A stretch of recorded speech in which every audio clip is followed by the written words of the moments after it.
Gemini, tignan natin kung ano yung mensahe para sa'yo. Keep in mind na ito ay general reading lamang kaya hindi po lahat makaka-relate.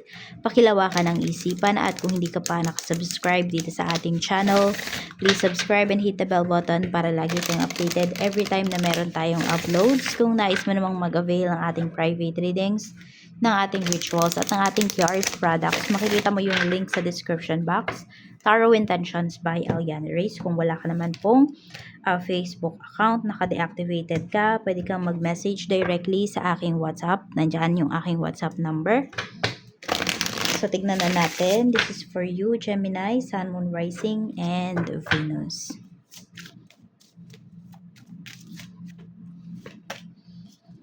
Beautiful scenery awaits you during your journey. Marami ba dito mahilig kayong mag-travel? Peaceful and quiet. We have to embrace this colorful life. Tignan natin. Yan. So, pwedeng na-appreciate nyo ngayon yung mga nakikita po ninyo na mga tanawin. Yan. Kung kayo ay nagta-travel or yung iba naman po sa inyo, pag pumapasok kayo sa work, nakatingin ba kayo lagi sa bintana, tinitingnan nyo yung paligid ninyo, yung mga nadadaanan po ninyo, and na-appreciate nyo po yung inyong mga nakikita. So, tignan natin ano yung ano tong sitwasyon na to, ano po itong aspect ng life mo, saang aspect ng life mo to. We have 3 of Pentacles. Ayan po. So, meron dito, okay, makakapag-travel yung iba sa inyo because of your work. So, yun nga, pwede talaga na araw-araw, pag kayo ay pumapasok sa trabaho, pag kayo ay nagta-travel, ayan.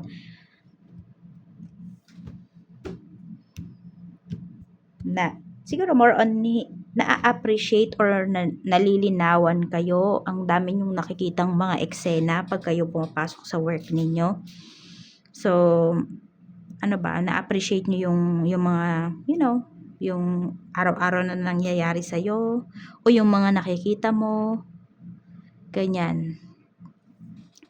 Parang hindi naman natatauhan. Alam mo, reality, nakikita mo yung realidad. Peaceful and quiet, we have King of Wands. Merong tao dito na, okay, looks like, I don't know, may feelings sa'yo yung tao na to, pero hindi niya sinasabi, pero yung kinikilos niya, pero mahirap yan ha, kung may tao dito na nagpaparamdam sa'yo na may feelings siya sa'yo, pero hindi niya sinasabi. More on kasi, act of service yung ginagawa ng tao na to. Paano pala pag sweet pala siya sa lahat, diba? Hindi lang pala sa'yo.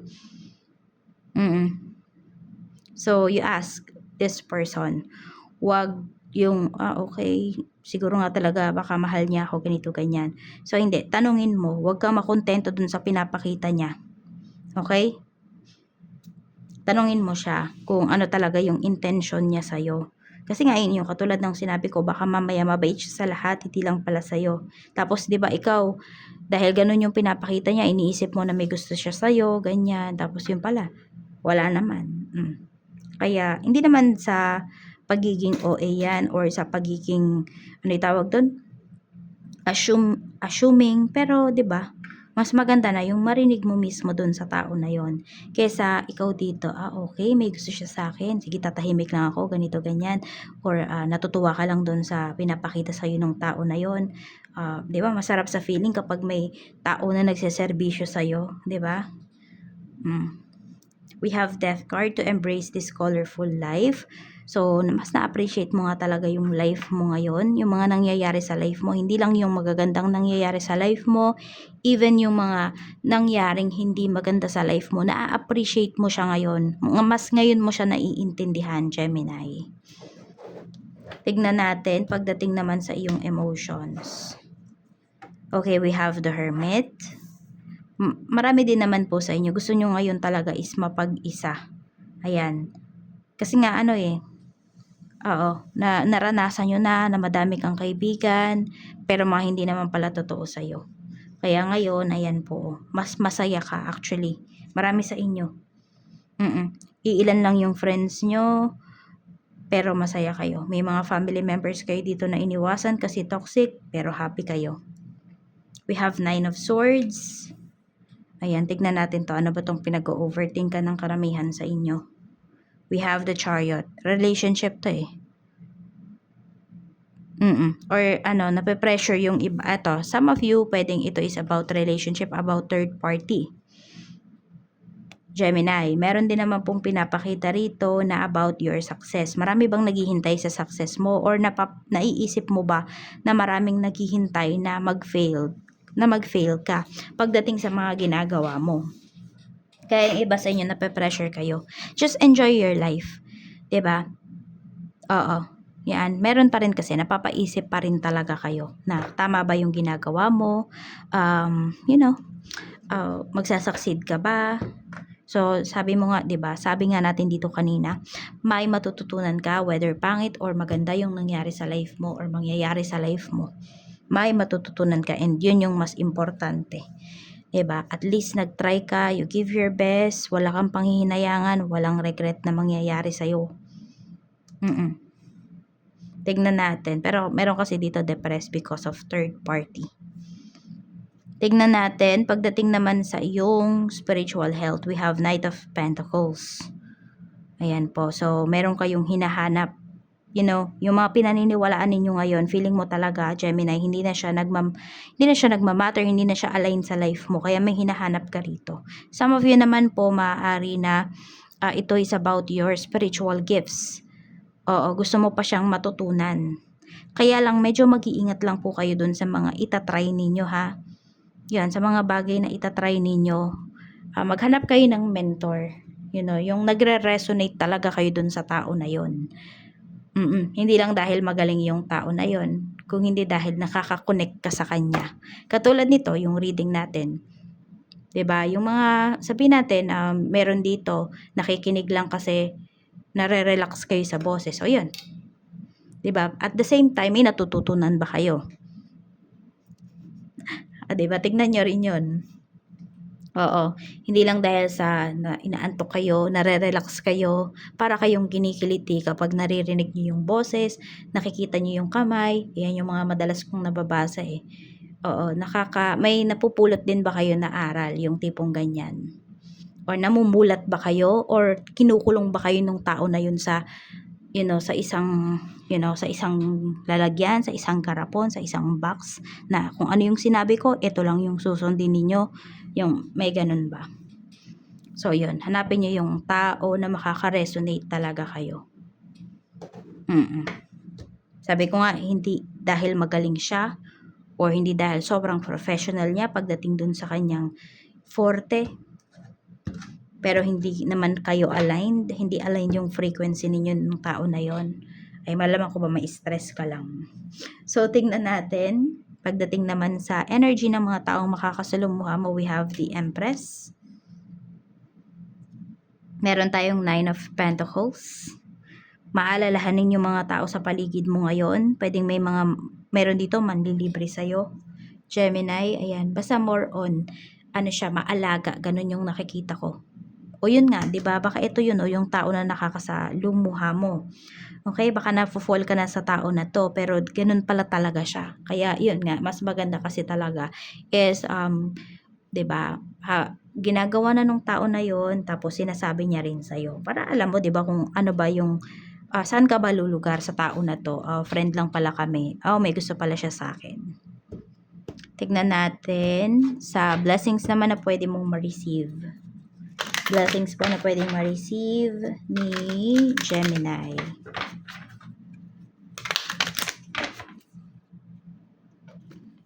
We have key. Meron bang gustong bumili dito ng sasakyan? O yung iba sa inyo, pwedeng ito yung success na ano nyo na pinag-overthink ka ninyo about your sasakyan. May nanghiram ba ng sasakyan mo?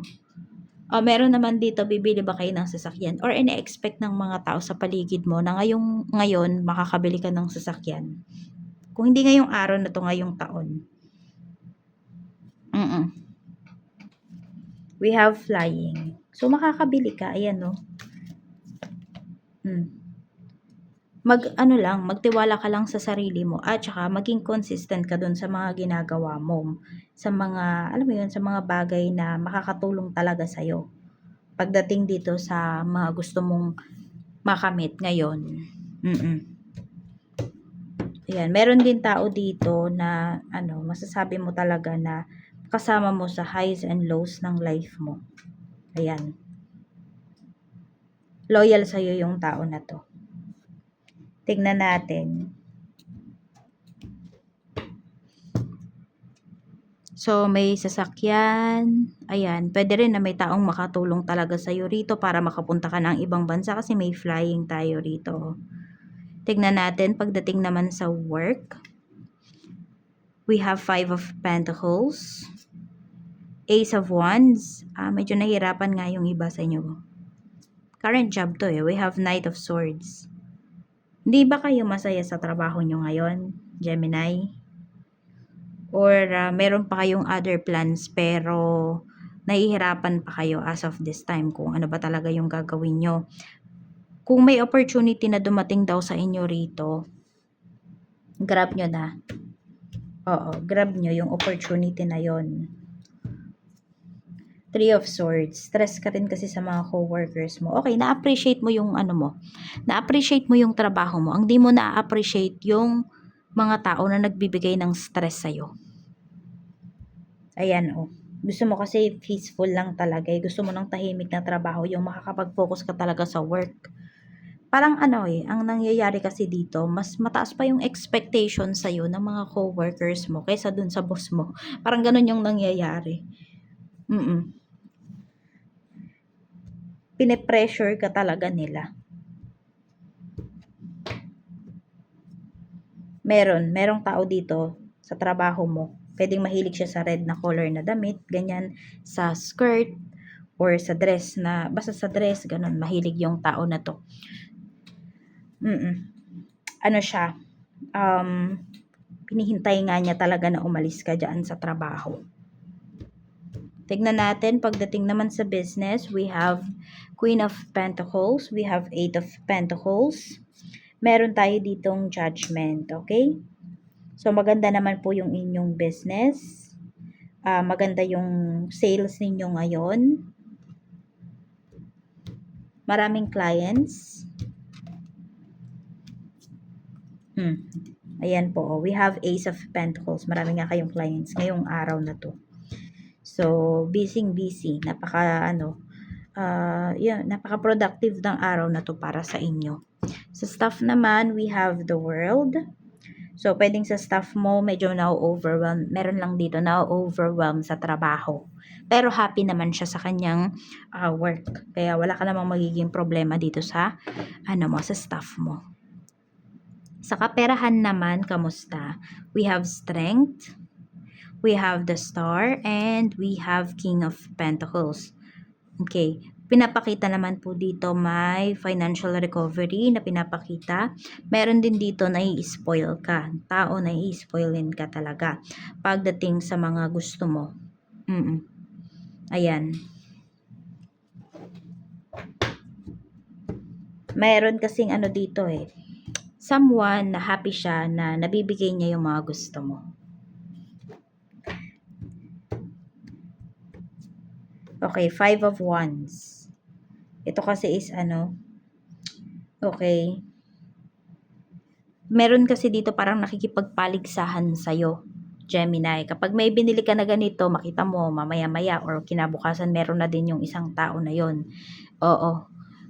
Siguro di ko naman masabi na wag mo nang ipakita sa kanya kung ano yung mga bibilin mo kasi di mo naman intention yun eh.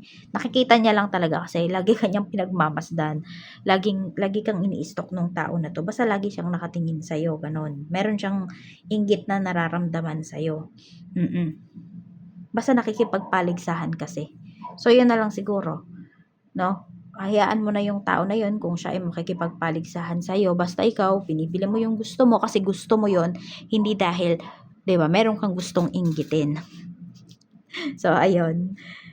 Ingat ka lang dyan, no? Ingat ka lang dito sa mga mag-i-evil eye sa'yo dahil nakikita nila kung ano yung mga kaya mong bilhin o yung mga binibili mo. Sa love life naman, tignan natin, we have Queen of Swords. We have 7 of Swords. Meron bang bumabalik dito na ex nyo? Knight of Wands. Or feeling mo nagiging masikreto sa'yo yung person mo. Oh, meron pang loloko kasi rito eh. Meron ba natukso dito? Yan. This is you, your person. Or hinihintay mo lang umamin. Oh, ayan nga. So, pwedeng, hinihintay mo na nga lang talagang umamin yung person mo. Kasi ito, we have 2 of swords. Nafe-feel mo kasi may kakaiba talaga sa kanya. Ayan, oh. Basta may pagbabago ka na nakita dito sa person mo. Kaya, ayan. Yung iba nga sa inyo, parang hinihintay nyo na lang to na magsabi eh. Na, alam mo yun, na makipaghiwalay, ganon. I don't know kung bakit yun yung naiisip nyo na parang alam mo na kung saan papunta yung inyong relationship. Pinakaayaw mo kasi nagsisinungaling sa'yo. Ayan, meron talaga, oh. Meron nakakausap yung person mo. So, pwedeng lagi siyang abala. Okay. Hindi na lang pala kasi talaga isang beses nangyari yan. Hindi lang yan ngayon nangyari. Nangyari na rin yan before. So, pwedeng ito na yung last chance na binigay mo sa kanya at inulit pa rin niya. Kaya po, ayan. Kaya, inihintay mo na lang talaga na umamin siya. Or basta meron ka na lang hinihintay na sign dito para mag-let go ka na talaga. And buo na yung decision mo rito. Parang matigas na kasi yung puso mo. At alam mo yung sanay ka na. Diba? Tsaka pinangako mo na din sa sarili mo na last na talaga yon. Hindi ka na masasaktan ng tao na to. So, ayan lang po. Kaya pala gusto mo na nga ng mas tahimik na buhay. Diba? Ayaw mo na ng stress. Ito na, natuto ka na talaga yung lesson mo. Diba? Kasi paulit-ulit na lang nangyayari dito sa relationship eh. So, natuto ka na talaga na mas mahalin yung sarili mo, mas unahin yung sarili mo. So, yan lang. Maraming salamat. Mag-iingat ka. More blessings to come and see you again on my next video.